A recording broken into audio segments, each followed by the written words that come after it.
Là, on passe au chauffard du Bangladesh. Toi, tu connais des gens qui te font swinguer des voitures, ils cabrent en moto, en quad, en jet ski, les trucs banals.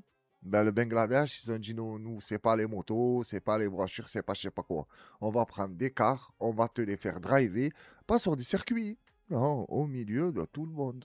Lancé à pleine vitesse. Il slalome entre les voitures, dépasse à toute allure, parfois même sur le bas-côté. Au Bangladesh, les chauffeurs de bus repoussent toujours plus les limites de la conduite. Moyen de transport très populaire dans le pays, le bus est soumis à une forte concurrence. Montez, billets à moitié prix. Alors, pour attirer les clients, les compagnies promettent de réduire les temps de trajet et prennent tous les risques. Accélère, chauffeur, accélère.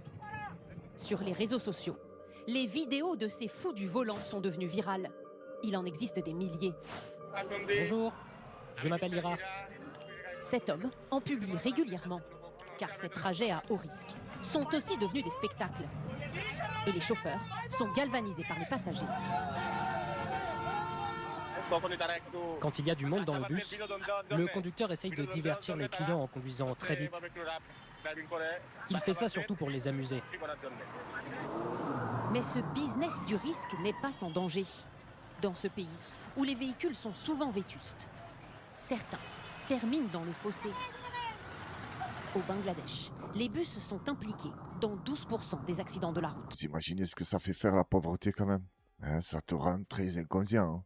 Tu as remarqué que dans les cars, il n'y en a pas un qui était attaché. La ceinture de sécurité, là-bas, c'est interdit. C'est une honte sur plusieurs générations. Si tu as porté la ceinture, tes petits-enfants, les autres, ils vont leur dire, ton grand-père, c'était un lâche. Il montait dans le car, il avait la ceinture. C'est une tradition là-bas. Lui, qui sort du car pendant qu'il conduit, il te fait des tickets à moitié prix. Je sais pas qui est au volant. Rassurez-moi, là-bas, il n'y a pas de permis, on est d'accord? Ça sert à rien. Tu vas te rendre fou à apprendre le code à quelqu'un pour qu'au final, il te fait swinguer le bus? Ah, c'est mais gros, si tu as de l'argent, va acheter ton car. Et celui qui monte avec toi, force à lui. Là, on passe à une vidéo. J'aimerais bien savoir qui a pris la décision de mettre un tigre, un lion et un cheval au même endroit. Comment tu peux mettre un steak devant un tigre et un lion et t'étonner qu'ils vont le charcuter? Et après, tu passes ton temps à fouetter. Même le tigre, il comprend pas. Il se dit, attends, il me ramène à manger, mais j'essaye de manger et il me fouette. Ils sont particuliers, ces humains.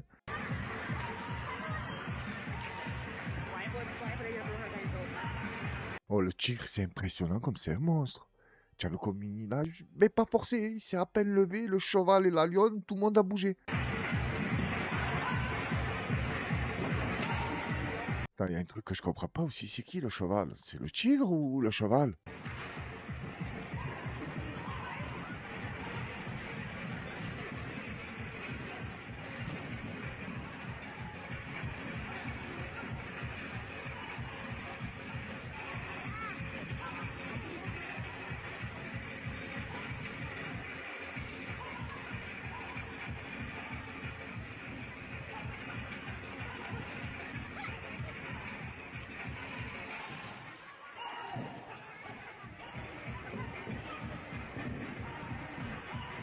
Pauvres animaux dirigés par des humains débiles, mais courageux. Quand même, faut souligner que pendant qu'il y a un tigre qui veut se manger un cheval, toi tu arrives, tu commences à le fouetter. Ah mais quel courage, qu'est-ce que je raconte moi, c'est de la folie. Tu as compris, déjà tu me fais rentrer ces trois animaux ensemble, c'est pas normal. Tu n'as rien compris au cirque et aux zoos, chose que je suis totalement contre, je préfère le préciser. Les animaux, ça doit être dans la nature, pas dans un cercle avec des fatigués qui les fouettent et des gens qui applaudissent et ils rentrent chez eux, ils en ont plus rien à foutre. Quand l'animal il est en cage en train d'être dégoûté de la vie, voilà, au moins ça c'est dit. C'est un truc de fatiguer le cirque et le zoo pour notre putain de plaisir personnel. Je l'ai dit plein de fois, ça. Bon, c'est la vie, c'est comme ça, on peut rien y faire. Merci aux associations qui luttent contre ça. Si vous arrivez à libérer des animaux, vous êtes des monstres. Même si l'argument premier de ceux qui détiennent des cirques et des zoos te disent ah, mais si tu les relâches dans la nature, ils arrivent plus. Moi, je leur répondrai ne t'inquiète pas pour la nature. Elle sait reprendre ses droits. Lâchez-les. Celui qui doit s'imposer s'imposera et lui qui va crever. C'est la nature. Y a rien de mal à ça. Mais par contre, l'enfermer dans une cage Il lui jetait de temps en temps des poulets, des sandwichs, des trucs comme ça. Ça, je trouve ça particulièrement cruel. Là, on va passer un petit extrait de légende. Normalement, à la première phrase prononcée par... tu vas voir c'est qui, j'ai oublié son nom et en plus je m'en fous. Mais je me souviens de lui sur les plateaux télé pendant le coco là. Et il faut aller se vacciner, il faut aller ci, il faut aller faire ça. Tu vas voir que c'est sale type. Là, regarde ce qu'il va te raconter, c'est magnifique. Ils annoncent des humains pouvant vivre jusqu'à 160 ans très rapidement. Très vite, oui. Alors si vous prenez... Vous y croyez à ça?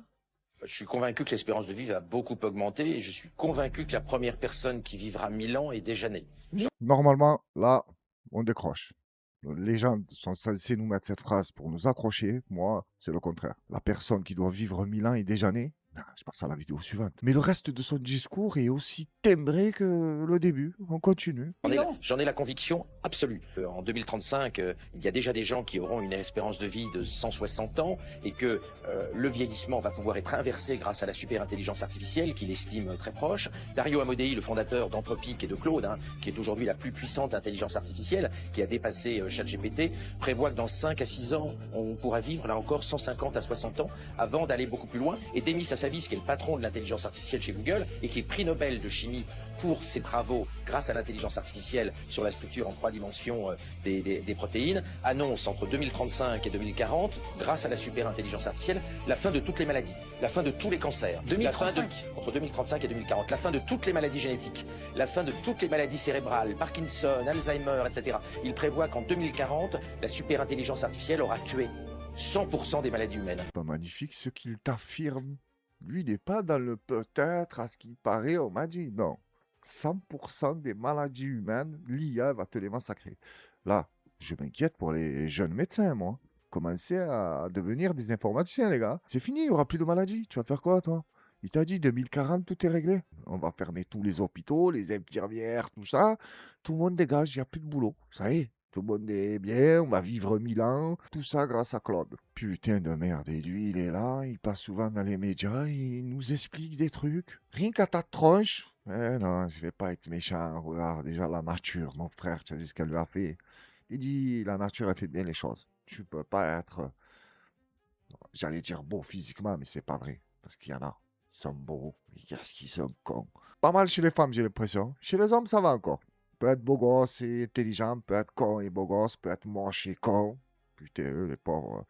Mais chez les femmes, ouh, c'est un bonbon, la femme. Hein, très intelligente, raffinée, subtile, tout ça. Ou c'est que des bonbons. Voilà, que du sucre dedans.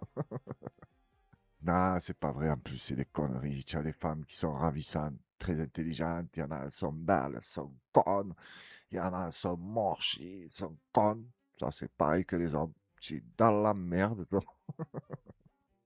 Pour revenir à lui, j'ai l'impression qu'il les a tous, lui. Hein? Ou c'est moi? Alors avec lui, ça va être rapide, clair et précis. Vous vous souvenez de l'affaire Snowden?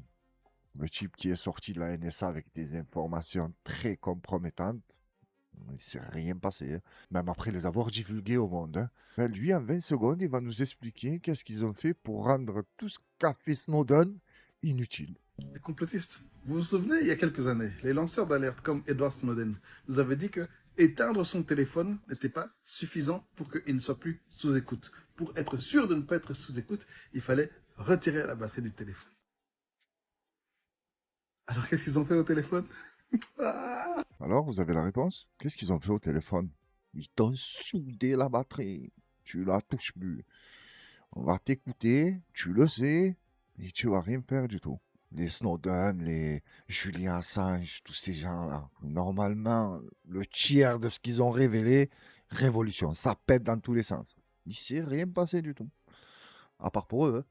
L'autre, il te l'a enfermé, il a pris un coup, il est devenu fou.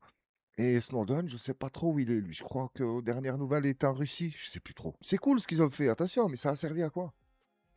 Le type a révélé que Washington et la CIA, et tu connais tout le bordel, écoutaient François Hollande, l'Élysée, Matignon.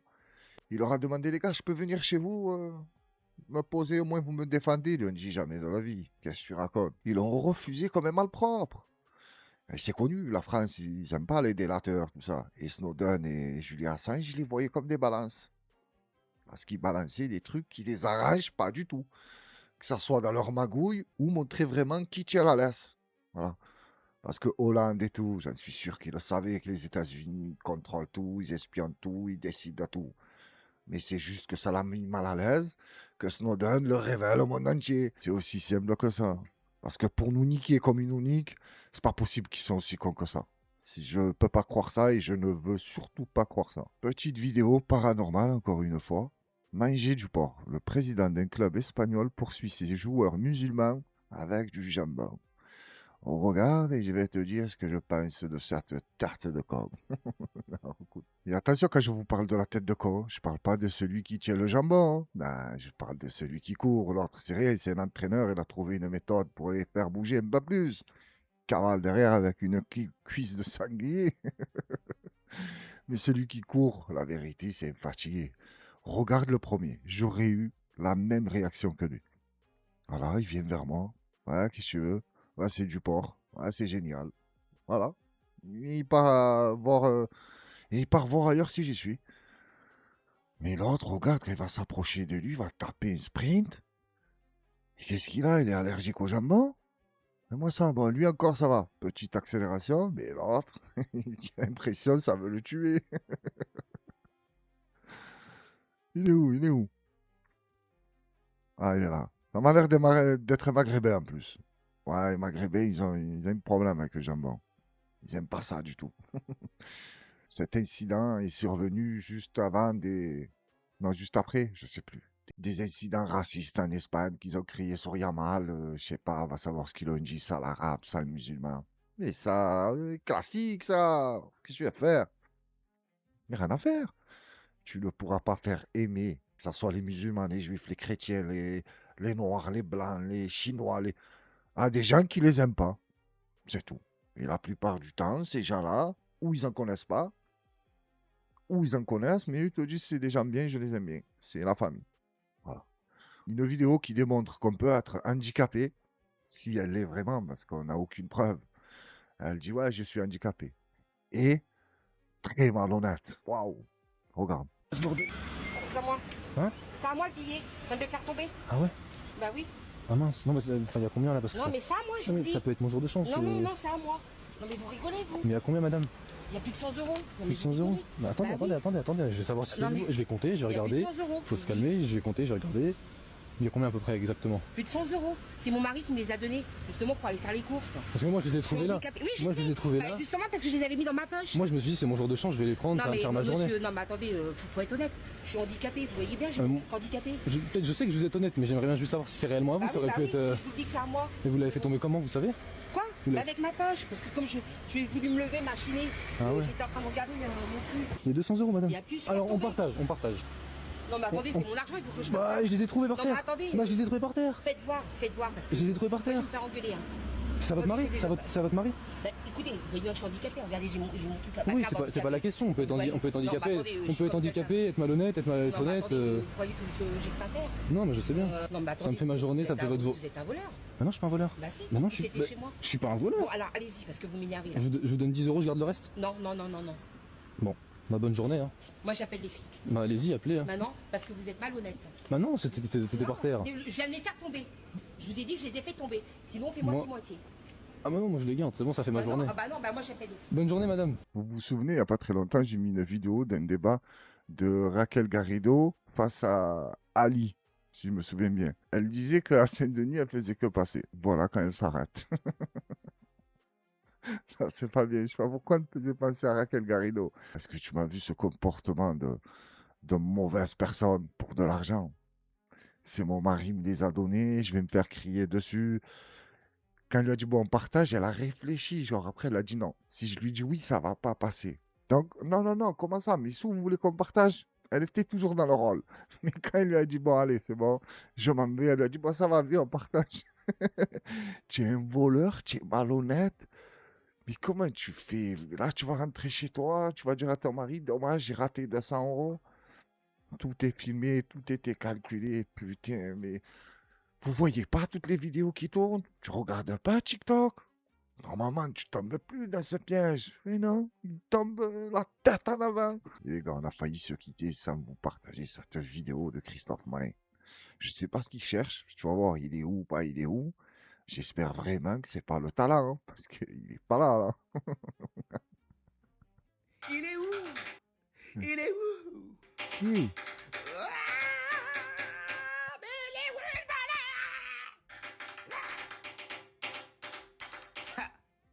Il est où? Il est où? Qui? Il est là? Non. Bonheur, il est là. Non, non, Il il est est pas là. là. Oui, il est là, ouais. Ouais, il est pas là. Bonheur, il est là. Il est là. Ouais, il est là. Il est où? Non, mais attends. Attends. Je vais te mettre où il y a le public, là. Attends, c'est normal que lui, il est là, il est où? Il est pas là, il est là-bas, il y a personne qui bouge. Mais même les deux guitaristes, j'ai l'impression qu'ils se font chier. C'était quoi ça? Dites-moi, il a fait ça genre pour rigoler, il a fait une caméra cachée ou quoi? Ou il était sérieux, genre il a dit je vais vous montrer, j'ai de la voix, il commence à... Mais gros, qu'est-ce que tu racontes? On dirait un poulet qui galérait. Oh putain, comme il est magnifique, Christophe Maé, il a eu une carrière, c'est un monstre, c'est... Il a tenu quand même. C'était quoi sa musique là? Tu la sais? Qui crie lui d'ailleurs dans ses musiques? Il est où? Il est où? Je sais pas si c'est le talent que tu cherchais, le cause. Mais le ridicule, il était là. Ça, je te le dis. Ah, faut arrêter les conneries là.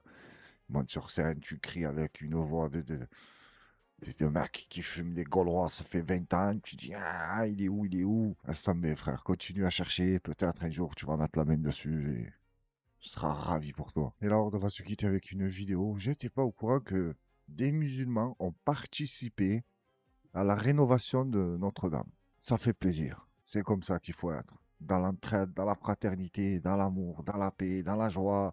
Mais bon, je te dis ça, c'est pour faire le mec. Hein. Je sais très bien comment ça se passe dans la vraie vie. Il y a un pacho qui tombe sur cette vidéo, tu as compris, un chrétien énervé. Il va dire non, il a rien fait, il a juste ramené de l'eau. C'est pas grave. Même une bouteille d'eau à ses cousins chrétiens, il a ramené son aide.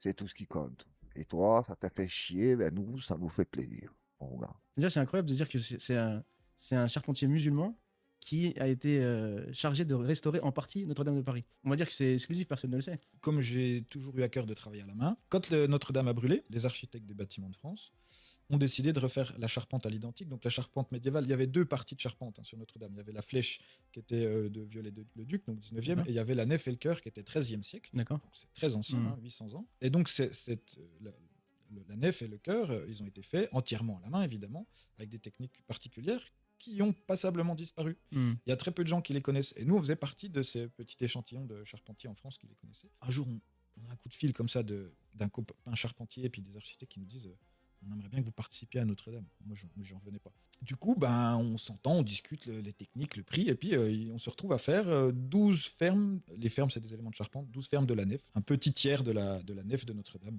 On s'est dit, c'est pas pour rien qu'on nous appelle pour faire ça. C'est un ouvrage sacré, il y a des millions de gens qui ont prié dessous, il y en a peut-être encore des millions qui vont prier dessous.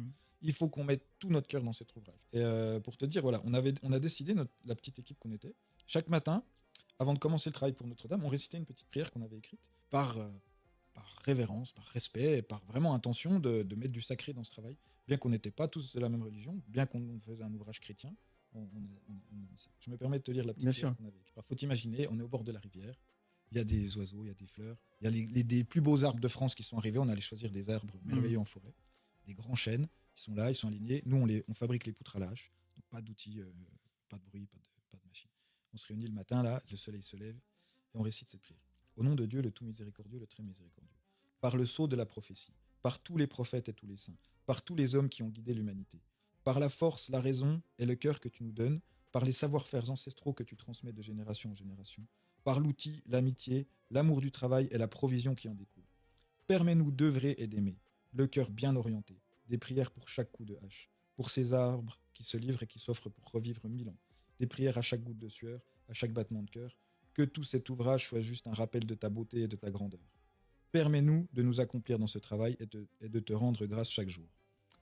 Magnifique, magnifique. Donc tu vois, il y a une partie de la charpente qui a été taillée avec cette intention renouvelée tous les matins. Et ça, j'étais très heureux de ça. Je remercie ce frère d'avoir fait ce travail. Merci à toi, le cousin. Merci au frère qui a fait la vidéo. Il y a pas mal de frères dans cette histoire, hein. On est tous des frères, les gars. Faut arrêter la méchanceté, l'animosité, la jalousie. Ah, je dis ça, tu as compris, pour faire un discours. J'aimerais, hein, mais faut être réaliste. Ça marche pas comme ça. Il y a des gens qui sont là pour diviser. Pourquoi?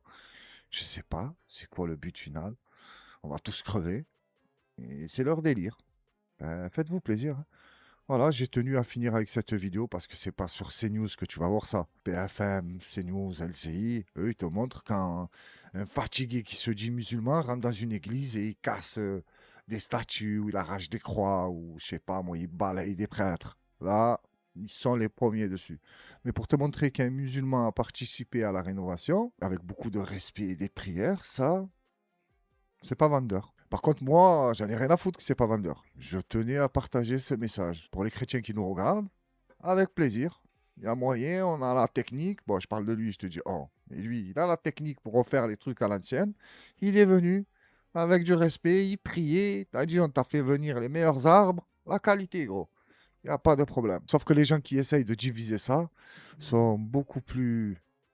Encore une fois, je vais utiliser le mot que j'aime pas. Puissant. Jusqu'à qui crève, d'accord là? Quand je dis puissant, d'entrée derrière, il faut que vous vous dites jusqu'à qui crève. Parce que dans ce monde, l'argent te rend puissant, les gens ils meurent pour toi, ils s'en foutent de toi. Et bah, c'est bon là, on va se quitter sur ces belles paroles. Merci à toutes et à tous d'avoir pris le temps de regarder la vidéo. N'oubliez pas de commenter, liker, partager, booster. Même si une fois il y est, une fois il n'y est pas. Il y a des gens, ils m'ont dit dans les commentaires, je sais pas où il est. Tu as vu où tu mets le commentaire que tu mets pas là? Ben, juste à côté. Normalement, tu bascules comme ça et bam, il y a le bouton boost.